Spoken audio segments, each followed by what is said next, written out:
മെക് ടൂൾസിൻ്റെ പുതിയ വീഡിയോയിലേക്ക് എല്ലാവർക്കും സ്വാഗതം. PHൻ്റെ ലോക്ക് എങ്ങനെ മാറ്റാമെന്ന് നോക്കാം. ലോക്ക് ഇങ്ങനെ ഇടാം. ഇവിടെ ചെറിയ ഹോള്, ഇവിടെ വലിയ ഹോൾ. അപ്പോൾ ഈ വലിയ ഹോളിൽ കൂടിയാണ് ലോക്ക് ഇടുക. അത് നമ്മളെ സൈഡിലേക്ക് ആക്കി വെക്കുക. സ്പ്രിങ് ഇടുക, റബ്ബർ വാഷർ ഇടുക, മെറ്റൽ വാഷർ ഇടുക.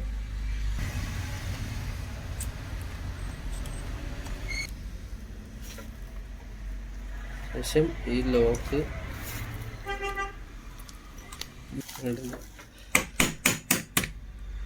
ഇത് ഇവിടെ ഒന്ന് പ്രസ് ചെയ്ത് കൊടുക്കട്ടെ. ശേഷം ജസ്റ്റ് ഒന്ന് തട്ടി കൊടുക്കുമ്പോൾ ലോക്ക് റെഡി.